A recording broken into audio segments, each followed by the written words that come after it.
Lonely millionaire CEO can't get a table on New Year's Eve. Then a single mom waves. Michael Bennett stood there, frozen, as the host shook his head one last time.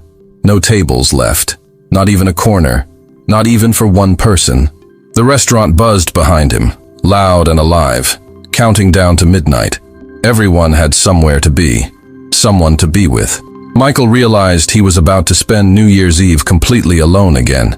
He hadn't planned anything special, but he hadn't planned on this either.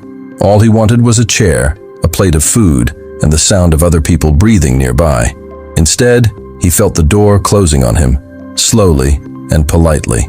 The host smiled, professional, already turning to the next guest.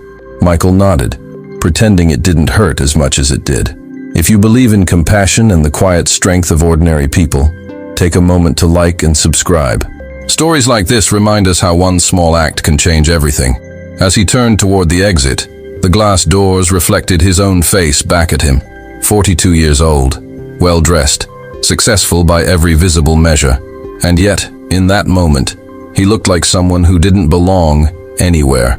The countdown clock above the bar flashed another number. Time was moving, with or without him. Michael took a step forward, ready to leave, ready to go home to silence.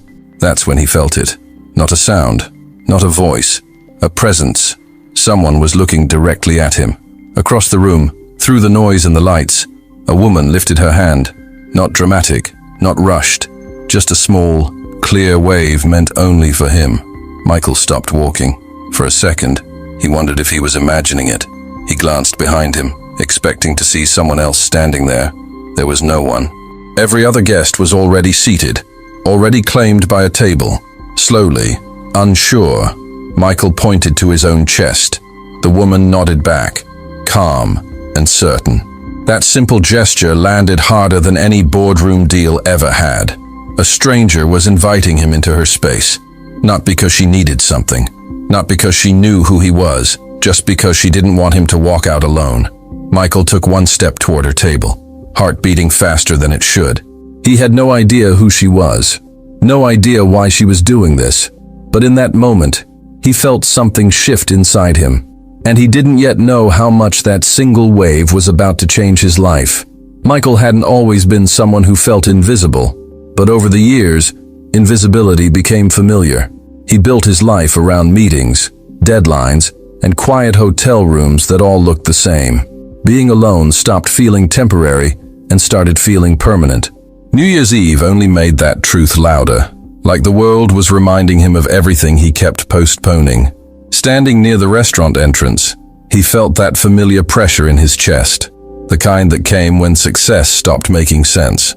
At 42, Michael Bennett was known as a self-made millionaire, a CEO who turned a small marketing firm into a national brand. People admired his discipline, his focus, the way he never seemed distracted by personal drama. What they didn't see was how often he went home to silence. No partner waiting, no messages asking if he made it home safe, just a large apartment filled with things he barely used. He told himself this was the cost of building something big. Tonight, though, he wasn't chasing a deal or a vision. He just wanted to sit somewhere warm and feel part of something human. The restaurant had seemed perfect when he walked in. Soft lighting, laughter, glasses clinking, couples leaning close to each other. For a moment, he believed he could borrow that feeling, even briefly.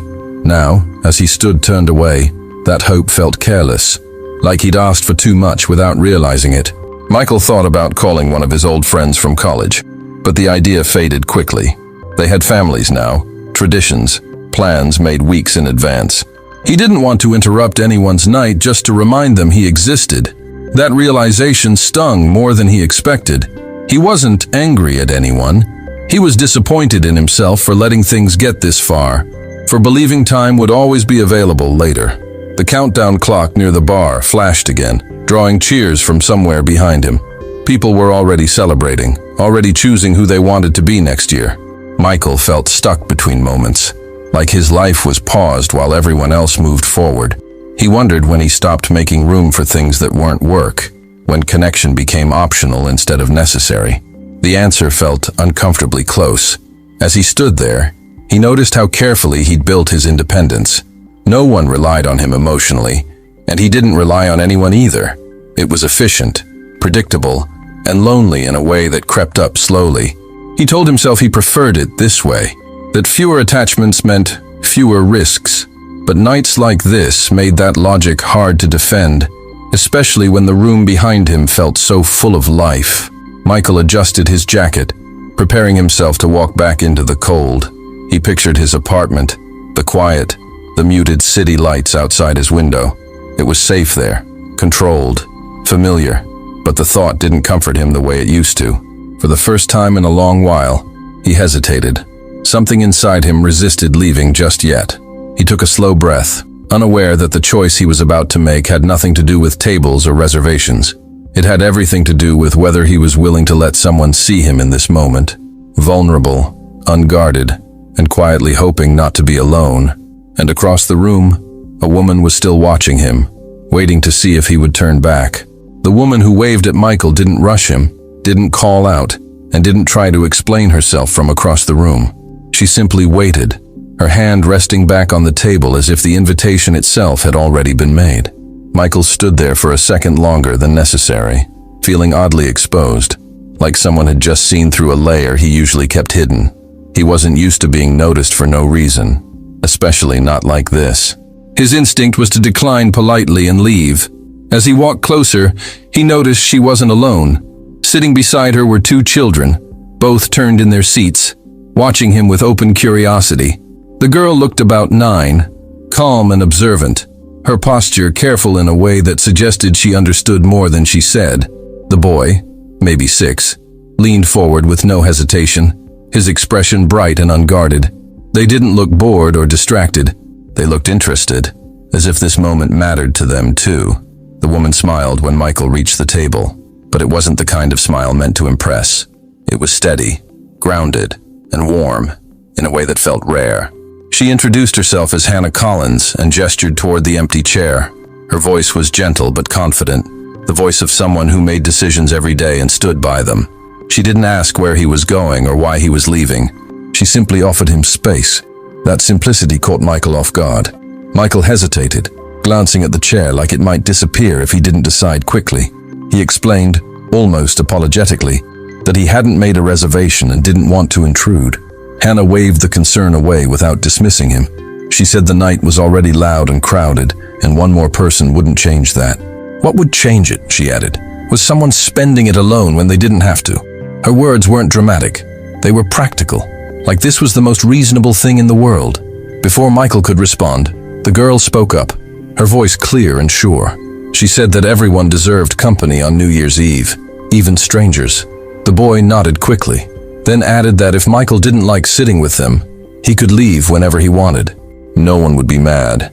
There was no pressure in his tone, just honesty. Michael felt something loosen inside his chest, something he didn't realize he'd been holding tight. He pulled out the chair and sat down, still unsure why he'd said yes so easily. The restaurant noise seemed to fade slightly, replaced by the sound of small movements, forks tapping plates, and the quiet rhythm of a shared table. Hannah introduced the children as Maya and Oliver, and they greeted him like this was the most natural thing that could have happened. Michael noticed how quickly the tension left his shoulders. He hadn't felt this calm in a long time. As the waiter returned, Hannah handed Michael a menu without making a point of it. No one stared at him or asked questions he wasn't ready to answer. He realized that for the first time that night, he wasn't trying to prove anything. He wasn't the CEO, he wasn't the man without a reservation, he was just someone sitting down to dinner, and that simple shift made him wonder what else in his life might change if he stayed a little longer.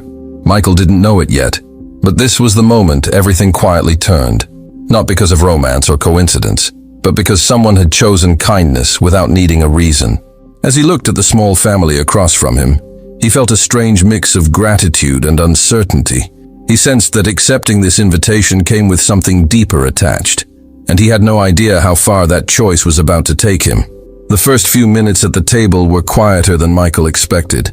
Not awkward, just careful. He noticed how Hannah kept an eye on the kids while still giving him her full attention, like she was used to balancing different worlds at once.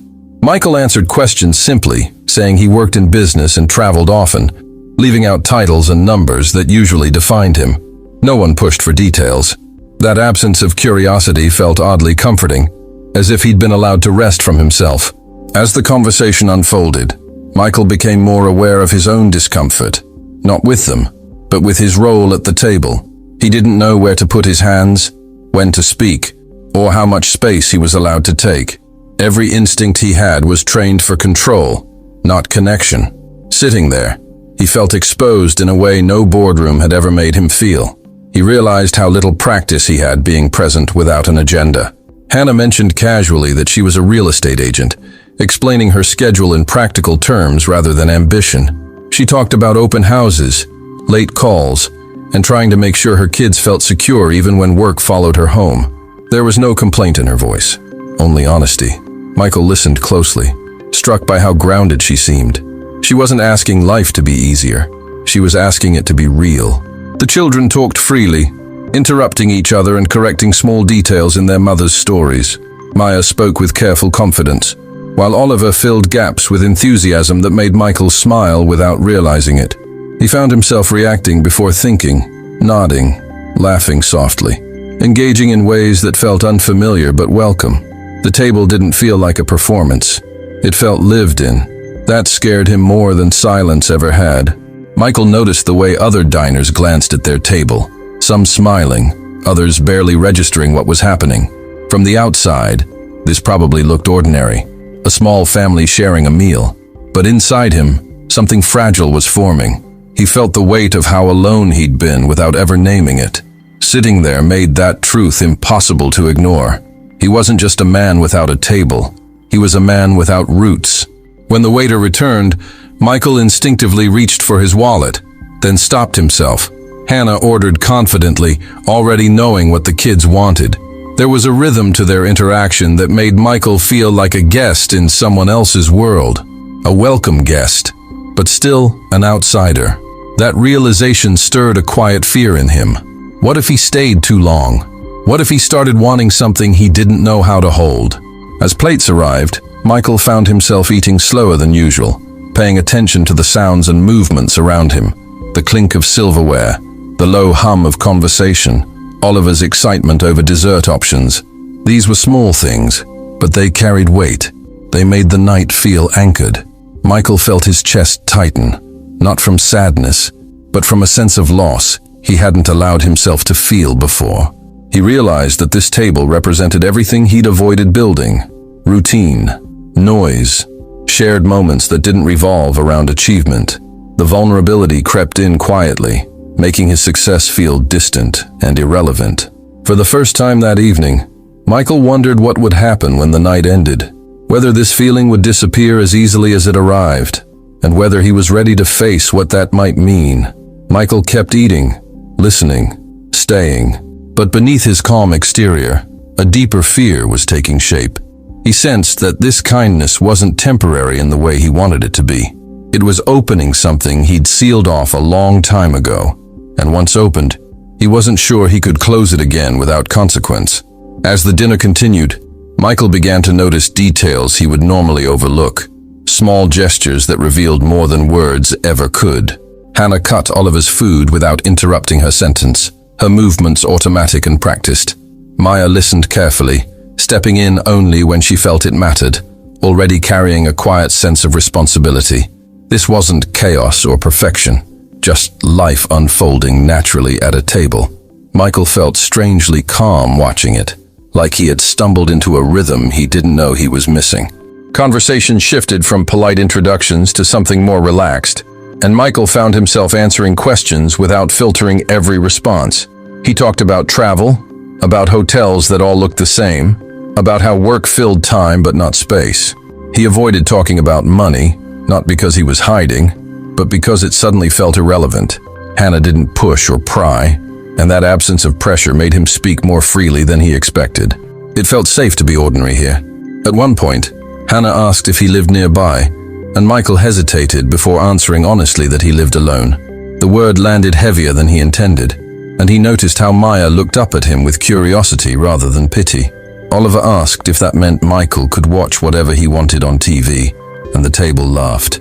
The moment broke the tension gently, without dismissing it. Michael realized how rarely his vulnerability had been met with something so light. As dessert menus arrived, Michael offered to pay again, more out of habit than intention. Hannah declined firmly but kindly, explaining that this night was already planned and paid for. There was no defensiveness in her tone, just clarity. Michael nodded, accepting it, and felt a strange relief in letting go of control. For once, his value wasn't tied to what he could provide. He was simply included.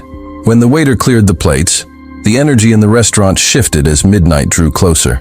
People stood, leaned closer to one another, phones appearing in hands. Hannah gathered her coat and helped the kids, already preparing for the next moment. Michael hesitated, unsure whether he was meant to follow or step aside. Hannah looked at him and said they were going outside to watch the fireworks if he wanted to join. The invitation felt open, not obligated. Outside, the cold air hit Michael's face sharply, grounding him. The city buzzed with anticipation, strangers gathering shoulder to shoulder, counting down together. Oliver grabbed Hannah's hand, and Maya stood close, her coat pulled tight. Michael stood slightly apart, not wanting to intrude, until Hannah shifted to make room beside her. The gesture was subtle, but it mattered. Michael stepped closer, feeling oddly nervous. As fireworks lit the sky, Michael watched the children's faces more than the colors above them. Their excitement was unfiltered, genuine, untouched by expectation. Hannah smiled, but there was something thoughtful behind her expression, as if she were holding both joy and caution at once. Michael felt an unexpected ache, realizing how long it had been since he'd shared a moment like this with anyone. The noise, the light, the closeness stirred something deep and unfamiliar. When the final fireworks faded, Oliver looked up at Michael and mentioned casually that his birthday was the next day. He said it like it was the most important fact in the world, full of quiet hope. Michael smiled and wished him a happy early birthday without thinking much of it. He didn't know yet that this small comment would pull him further into their lives, or that saying yes later would become harder to undo than any business decision he'd ever made. Michael didn't think much about the birthday invitation that night, at least not at first. He smiled, said something polite, and assumed it would fade into memory like so many moments before. But the next morning, the thought returned quietly. Sitting with him as he drank his coffee alone, he realized no one had invited him anywhere in years without wanting something in return. This felt different, lighter, and that made it harder to ignore. He showed up the next afternoon carrying a simple cake from a small neighborhood bakery, unsure if he was crossing a line. Hannah looked surprised when she opened the door, then smiled in a way that felt genuine rather than polite. The kids reacted first, excited that he remembered, pulling him inside before he could overthink it. Michael felt awkward standing in the living room, noticing toys on the floor and drawings taped to the fridge. It felt intimate in a way he wasn't prepared for. The birthday was modest, just the three of them and now him, gathered around a small table. There were no decorations meant to impress, only laughter and quiet moments that filled the space naturally. Michael found himself sitting on the floor at one point, helping Oliver open a gift from his mother. He didn't know when he'd stopped checking his phone or thinking about work. He only knew that time felt slower here and somehow fuller. Over the following weeks, Michael kept finding reasons to show up without forcing himself into their routine. He joined them for a casual dinner, then another, always asking first, always giving Hannah space to say no. She never treated his presence like a favor or a burden, only something that required honesty. Michael noticed how carefully she protected her children's stability, and he respected that boundary. Helping wasn't about fixing their lives. It was about being consistent. Michael's instinct was to do more, to organize experiences, to turn moments into something bigger. He caught himself suggesting expensive outings, then stopped short when he saw Hannah hesitate. She reminded him gently that what the kids needed most was reliability, not excitement. That conversation stayed with him longer than she knew. He realized how often he'd tried to replace presence with provision. Here, that approach didn't work. As he adjusted, Michael began learning how to be useful in quieter ways. He helped with homework, listened to stories that went nowhere, and sat through moments of boredom without rushing to fill them. These were things he'd always avoided, thinking they were unproductive. Now, they felt essential. The children started greeting him without hesitation, not as a guest, but as someone familiar.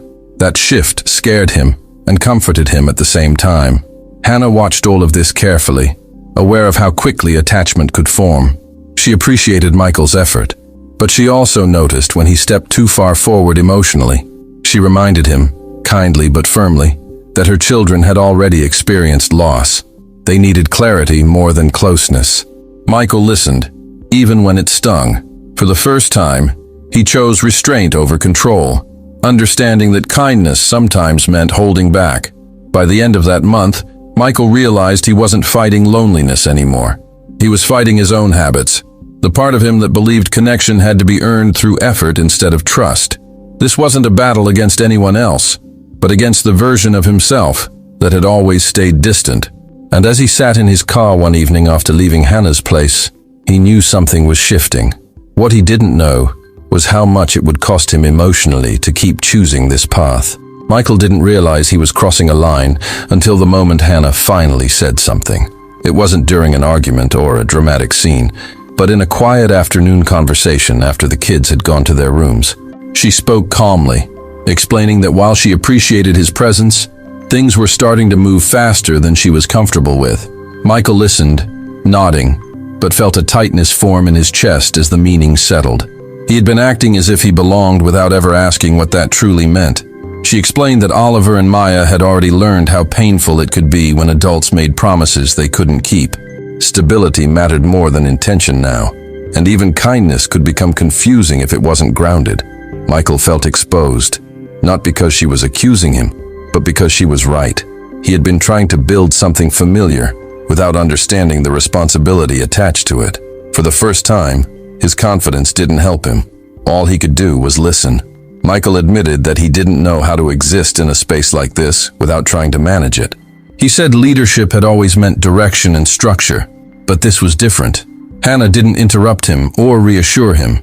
She simply acknowledged the honesty and said that growth didn't always feel comfortable. That sentence stayed with him, heavier than any professional feedback he'd ever received. He realized how rarely someone spoke to him without expectation. The conversation ended without a solution, just understanding. Michael left that evening feeling unsettled in a way he wasn't used to. The drive home felt longer than usual, the city quieter despite the traffic. For once, he didn't want to fill the silence with music or calls. He needed to sit with what he'd heard. The idea that kindness alone wasn't enough if it ignored boundaries changed how he saw everything he'd done so far. Over the next few days, Michael chose distance, not because he was hurt, but because he was trying to learn. He didn't show up unannounced or send constant messages. Instead, he waited. The restraint felt unnatural, almost painful, like resisting an instinct that had always guided him. He worried that stepping back might look like abandonment. At the same time, he knew staying without change would do more harm than good. Hannah noticed the shift immediately. She saw that Michael was respecting the space she'd asked for without disappearing entirely. That mattered more than words. She explained the change to the kids simply, saying Michael was busy and needed some time. Oliver accepted the answer easily, but Maya asked questions Hannah didn't fully answer. The uncertainty sat with Hannah longer than she expected, making her question whether she'd asked for too much. Michael spent those weeks reflecting on what he truly wanted. He had always thought family was something you built through provision and protection. Now he understood it required patience, humility, and the ability to stay even when you felt unsure. This realization wasn't dramatic or inspiring. It was uncomfortable and slow, and yet it felt more honest than anything he'd experienced before. By the time Michael reached out again, he wasn't asking to return to what they had. He was asking if there was space to start differently. He didn't promise change or offer explanations. He simply said he was learning how to be present without taking over. Hannah read the message carefully, feeling both relief and caution. She didn't answer right away, because what came next would define whether this connection could survive on truth alone. When Michael returned to Hannah's life, he did so with a different posture, quieter and more deliberate, as if he finally understood that presence was not something you claimed, but something you earned over time. He didn't arrive with plans or suggestions, only a willingness to listen and adapt. Hannah noticed the change immediately, not because he explained himself, but because he stopped trying to anticipate needs before they were spoken. That shift softened something in her that had been tense for weeks. Still, she remained cautious, aware of how easily good intentions could slip back into old patterns. The kids responded first, greeting Michael with warmth but less expectation than before. Oliver talked freely about school and small victories, while Maya observed more closely, measuring consistency rather than excitement. Michael respected that distance, understanding that trust wasn't rebuilt through gestures, but through repetition. He showed up when invited, left when it was time, and never pushed for more. Learning this balance felt like starting over emotionally, but it also felt honest. External pressure didn't disappear just because Michael changed. Hannah's family voiced concern, asking questions about intentions and stability she couldn't fully answer yet. Michael sensed the tension without being pulled into it, and it reminded